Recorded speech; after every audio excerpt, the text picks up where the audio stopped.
DGP Ramachandra Rao ರಾಸಲೀಲೆ video viral ಹಿನ್ನೆಲೆ DGP Ramachandra Rao ಅಮಾನತು ಮಾಡಿ ಸರ್ಕಾರ ಆದೇಶ.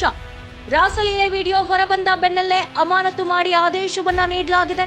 ವಿಡಿಯೋ ಸಿಎಂ ಕಚೇರಿ ಹಾಗೂ ಹೋಮ್ ಮಿನಿಸ್ಟರ್ ಕಚೇರಿ ಸೇರಿತ್ತು. ಇದೇ ವರ್ಷ ಮೇ 31ರಂದು ನಿವೃತ್ತಿಯಾಗಬೇಕಾಗಿದ್ದ ರಾಮಚಂದ್ರ ರಾವ್ ಇದೀಗ ಅಮಾನತಾಗಿದ್ದಾರೆ. ರಮ್ಯಾ ರಾವ್ ಪ್ರಕರಣದಲ್ಲೂ ಕೂಡ ರಾಮಚಂದ್ರ ರಾವ್ ಹೆಸರು ಕೇಳಿ ಬಂದಿತ್ತು. ರಾಸಲೀಲೆ ವಿಡಿಯೋ ಹೊರಬರ್ತಿದ್ದ ಹಾಗೆ ಕ್ರಮ ತೆಗೆದುಕೊಳ್ಳಲಾಗಿದೆ. ರಾಸಲೀಲೆ ವಿಡಿಯೋ ವೈರಲ್ ಬೆನ್ನಲ್ಲೇ ಡಿಜಿಪಿ ರಾಮಚಂದ್ರ ರಾವ್ ತಲೆದಂಡವಾಗಿದೆ. ನಿವೃತ್ತಿಗೆ ಕೇವಲ 4 ತಿಂಗಳು ಇರುವಾಗಲೇ ಅಮಾನತುಗೊಳಿಸಲಾಗಿದೆ. ಡಿಜಿಪಿ ಸಮವಸ್ತ್ರದಲ್ಲಿರುವಾಗಲೇ ಸರ್ಕಾರಿ ಕಚೇರಿಯನ್ನ ದುರ್ಬಳಕೆ ಮಾಡಿ ಮಹಿಳೆಯ ಜೊತೆ ಸರಸವಾಡ್ತಾ ಇರುವ ವಿಡಿಯೋ ಸಾಮಾಜಿಕ ಜಾಲತಾಣ ಸೇರಿದಂತೆ ವಿವಿಧ ಕಡೆ ವೈರಲ್ ಆಗಿತ್ತು. ಸಿಎಂ ಕಚೇರಿ ಹಾಗೆ ಹೋಮ್ ಮಿನಿಸ್ಟರ್ ಕಚೇರಿಗೂ ಈ ವಿಡಿಯೋ ತಲುಪಿತ್ತು. ರಾಸಲೀಲೆ ಪ್ರಕರಣದಲ್ಲಿ ಡಿಜಿಪಿ ಡಾಕ್ಟರ್ ರಾಮಚಂದ್ರ ರಾವ್ ಅವರ ವಿಡಿಯೋ ವೈರಲ್ ಆಗ್ತಾ ಇದ್ದಂತೆ ಸೇವೆಯಿಂದ ಅಮಾನತುಗೊಳಿಸಿ ರಾಜ್ಯ ಸರ್ಕಾರ ಆದೇಶವನ್ನ ಹೊರಡಿಸಿದೆ. ಈ ಹಿಂದೆಯೂ ಪುತ್ರಿ ರಮ್ಯಾ ರಾವ್ ಗೋಲ್ಡ್ ಸ್ಮಗ್ಲಿಂಗ್ ಪ್ರಕರಣದಲ್ಲಿ ಅಮಾನತು ಮಾಡಲಾಗಿತ್ತು. ಪ್ರಕರಣದಲ್ಲಿ ಕ್ಲೀನ್ ಚೀಟ್ ಸಿಕ್ಕ ಹಿನ್ನೆಲೆ ಮತ್ತೆ ವಾಪಸ್ ಆಗಿದ್ರು. ಇದೀಗ ವಿಡಿಯೋ ವೈರಲ್ ಆಗ್ತಾ ಇದ್ದ ಹಾಗೆ ಅವರನ್ನ ಅಮಾನತು ಮಾಡಿ ಸರ್ಕಾರ ಆದೇಶ ಹೊರಡಿಸಿದೆ. ಕಚೇರಿಯಲ್ಲಿ ಮಹಿಳೆಯರ ಜೊತೆ ಅಶ್ಲೀಲ ವರ್ತನೆಯಲ್ಲಿ ತೊಡಗಿದ್ದ ವಿಡಿಯೋ ಹಾಗೆ ಆಡಿಯೋ ಎರಡೂ ಕೂಡ ವೈರಲ್ ಆಗಿದ್ವು. ಜನವರಿ 19ರಂದು ವೈರಲ್ ಆಗಿತ್ತು. ರಾಜ್ಯಾದ್ಯಂತ ಈ ವಿಡಿಯೋ ವೈರಲ್ ಆಗ್ತಾ ಇದ್ದಂತೆ ಸರ್ಕಾರಕ್ಕೂ ಇರಿಸು ಮುರುಸಾಗಿತ್ತು. ನಿನ್ನೆ ಸಿಎಂ ಸಿದ್ದರಾಮಯ್ಯ ಅವರು ಸೂಕ್ತ ಕ್ರಮಕ್ಕಾಗಿ ಸೂಚನೆಯನ್ನ ಕೊಟ್ಟಿದ್ರು. ಆದ್ರೆ ಎಐ ಸೃಷ್ಟಿ ಮಾಡಿರುವ ವಿಡಿಯೋ ಅಂತ ರಾಮಚಂದ್ರ ರಾವ್ ಆರೋಪವನ್ನ ತಳ್ಳಿ ಹಾಕಿದ್ರು. ವಿಡಿಯೋದಲ್ಲಿ ಅಂಥದ್ದೇನಿದೆ ಅನ್ನೋದನ್ನ ನೋಡ್ತಾ ಹೋಗೋದಾದ್ರೆ ಮಹಿಳೆಯರ ಜೊತೆ ಸರಸವಾಡಿರುವ ವಿಡಿಯೋ ಹಾಗೆ ಮಹಿಳೆಯ ಜೊತೆ ಮಾತನಾಡಿದ್ದಾರೆ ಎನ್ನಲಾದ 2 ಆಡಿಯೋಗಳು ವೈರಲ್ ಆಗಿದ್ವು. ಪೊಲೀಸ್ ಸಮವಸ್ತ್ರದಲ್ಲಿಯೇ ಮಹಿಳೆಯನ್ನ ಮುದ್ದಾಡಿ ಚುಂಬಿಸಿರುವ 47 ಸೆಕೆಂಡ್ಗಳ ವಿಡಿಯೋ ವೈರಲ್ ಆಗ್ತಾ ಇರೋದು ಪೊಲೀಸ್ ಇಲಾಖೆಗೆ ತೀವ್ರ ಮುಜುಗರ ತಂದೊಡ್ಡಿದೆ. 3 ಪ್ರತ್ಯೇಕ ವಿಡಿಯೋಗಳನ್ನ ಕೂಡಿಸಿ 47 ಸೆಕೆಂಡ್ಗಳ ವಿಡಿಯೋ ಮಾಡಲಾಗಿದೆ.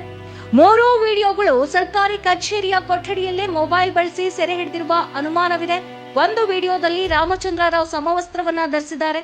ವೈರಲ್ ವಿಡಿಯೋ ಹಳೆಯದ್ದು ಎಂದಾದ್ರೂ ಯಾವಾಗ ಸೆರೆ ಹಿಡಿಯಲಾಗಿದೆ ಅನ್ನೋದರ ಬಗ್ಗೆ ಸ್ಪಷ್ಟತೆ ಇಲ್ಲ. ಈ ವಿಡಿಯೋದ ಸಾಚಾತನ ತನಿಖೆಯಿಂದ ಗೊತ್ತಾಗಬೇಕಾಗಿದೆ. ಈ ಬೆನ್ನಲ್ಲೇ ಘಟನೆಗೆ ಸಂಬಂಧಪಟ್ಟಂತೆ ತನಿಖೆ ನಡೆಸಿ ವರದಿ ಬಂದ ಬಳಿಕ ಡಿಜಿಪಿ ವಿರುದ್ಧ ಶಿಸ್ತು ಕ್ರಮ ಜರುಗಿಸಲಾಗುತ್ತೆ ಅಂತ ಮುಖ್ಯಮಂತ್ರಿ ಸಿದ್ದರಾಮಯ್ಯ ತಿಳಿಸಿದ್ದಾರೆ. ಯಾವ ಹಿರಿಯ ಪೊಲೀಸ್ ಅಧಿಕಾರಿಯೂ ಕೂಡ ಕಾನೂನಿಗಿಂತ ದೊಡ್ಡವರಲ್ಲ ಎಂದು ಖಡಕ್ ಎಚ್ಚರಿಕೆಯನ್ನ ನೀಡಿದ್ದಾರೆ.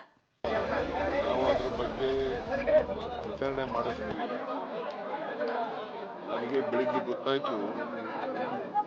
ಆಮೇಲೆ ಅವ್ರ ಮೇಲೆ ಶಿಸ್ತು ಕ್ರಮ ತಗೋತೀವಿ, ಶಿಸ್ತು ಕ್ರಮ ಜರುಗಿಸ್ತೀವಿ. ಎಷ್ಟೇ ಎತ್ತರದ ಅಧಿಕಾರಿ ಆದರೂ ಕೂಡ ಕಾನೂನಿಗಿಂತ ಯಾರು ದೊಡ್ಡವರಲ್ಲ. ಅವ್ರ ಮೇಲೆ ಶಿಸ್ತು ಕ್ರಮ ತಗೋತೀವಿ. ಅದನ್ನು ವಿಚಾರಣೆ ಮಾಡಿ ಆಮೇಲೆ ಕ್ರಮ ತಗೋತೀವಿ. ಸಂದರ್ಭದಲ್ಲಿ ಮಾಧ್ಯಮದಲ್ಲಿ ಬರ್ತಾ ಇದೆ ಅಂತ ಹೇಳಿದ್ರು. ಆಮೇಲೆ ನಮ್ಮ ಅಧಿಕಾರಿಗಳಿಗೆಲ್ಲ ಮಾತನಾಡಿಕೊಂಡು ವಿಷಯಗಳನ್ನು ತಿಳ್ಕೊಂಡು ಮಾನ್ಯ ಮುಖ್ಯಮಂತ್ರಿಗಳಿಗೆ ಮಾತನಾಡಿ ಮುಖ್ಯಮಂತ್ರಿಗಳು ಟೂರ್ನಲ್ಲಿ ಬಾದಾಮಿಯಲ್ಲಿದ್ದರು.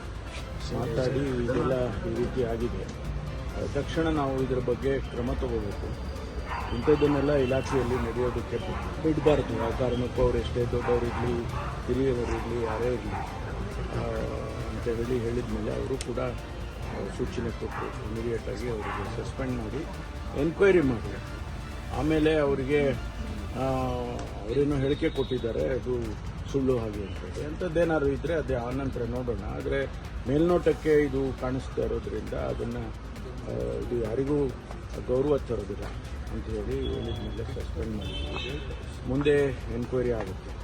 ಎನ್ಕ್ವೈರಿ ಆದಮೇಲೆ ಅದರ ಬೇರೆ ಬೇರೆ ಆಯಾಮಗಳೇನಿದೆ ಅದನ್ನೆಲ್ಲ ತಿಳ್ಕೊಂಡು ಆನಂತರ ಮುಂದಿನ ಕ್ರಮ ತಗೊಳ್ತೀವಿ. ತಮ್ಮ ಭೇಟಿಗೂ ಕೂಡ ಬಂದಿದ್ರು ಸರ್ ಅವರು ನಿನ್ನೆ ಇಲ್ಲಿ. ಅದೇ ಹೇಳಿದ್ರು ನನಗೆ ಮಲಗಿದ್ದೆ ಅಲ್ಲ ನಾನು, ಬಂದಿದ್ರಂತೆ. ನಾನು ನೋಡೋಕ್ಕಾಗಲಿಲ್ಲ, ನೋಡ್ತಾನೂ ಇರಲಿಲ್ಲ. ಯಾಕೆಂದರೆ ಇಂಥ ಸನ್ನಿವೇಶದಲ್ಲಿ ನಾವು ಭಾಳ ಇದಾಗಿ ಇರಬೇಕಾಗ್ತದೆ. ಅದಕ್ಕೋಸ್ಕರ ನಾನು ಅಷ್ಟೇ ಅಲ್ಲ, ಅರೆಸ್ಟ್ ಆಗಬೇಕು ಅಂತ ಬಿಜೆಪಿ ಅವರು ಒತ್ತಡ, ಅವ್ರು ಅರೆಸ್ಟ್ ಮಾಡಿ ಅವ್ರನ್ನ. ಯಾಕಂತ ಹೇಳಿದ್ರೆ ಬೇರೆ ಬೇರೆ ಪ್ರಕರಣದಲ್ಲಿ ಹಾಗೆ ಮಾಡಿದ್ರಿ, ಈ ಪ್ರಕರಣದಲ್ಲಿ ಹಾಗೆ ಮಾಡಿದ್ರಿ. ಅದು ಮುಂದಿಂದು ಕ್ರಮ ಬೇರೆ. ಮುಂದೆ ತನಿಖೆ ಆದಮೇಲೆ ಏನು ಬೇಕಾದರೂ ಆಗ್ಬೋದಲ್ಲ, ಅವರು ಡಿಸ್ಮಿಸ್ಸು ಆಗ್ಬೋದು. ಅದರಿಂದ ಈಗ ನಾವು ಇಮಿಡಿಯೇಟ್ ಆ್ಯಕ್ಷನ್ ತೊಗೊಳ್ಬೇಕು ಅಂತೇಳಿ ತೊಗೊಂಡಿದ್ದೇವೆ. ಅದನ್ನು ಯಾವುದೇ ಮುಲಾಜಿಲ್ಲದೆ ನಾವು ಹಿರಿಯರು ಸೀನಿಯರ್ ಆಫೀಸರ್ ಅದೆಲ್ಲ ಏನು ನೋಡಿದೇನೆ ನಾವು ಇಮಿಡಿಯೇಟಾಗಿ ಆ್ಯಕ್ಷನ್ ತೊಗೊಂಡಿದ್ದೀವಿ.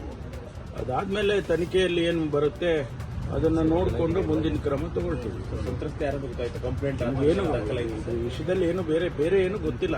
ಮೇಲ್ನೋಟಕ್ಕೆ ಈಗ ಗೊತ್ತಾಗಿರೋದು ಅಷ್ಟು ಬಿಟ್ಟರೆ ಬೇರೆ ಯಾವುದೇ ವಿಚಾರಗಳು ಅದಕ್ಕೆ ಸಂಬಂಧಪಟ್ಟಾಗಿ ಗೊತ್ತಿಲ್ಲ. ಸರ್, ಇಂಥ ಘಟನೆಗಳು ಪೊಲೀಸ್ ಇಲಾಖೆಗೆ ಎಷ್ಟು ಮುಜುಗರ ತರುತ್ತೆ ಸರ್? ಖಂಡಿತವಾಗಿ ಪೊಲೀಸ್ ಇಲಾಖೆ ಒಂದೇ ಅಲ್ಲ, ಯಾವ ಇಲಾಖೆನಲ್ಲಾದರೂ ಕೂಡ ಅದು ಯಾರೂ ಅದನ್ನು ಒಪ್ಕೊಳ್ಳಲ್ಲ.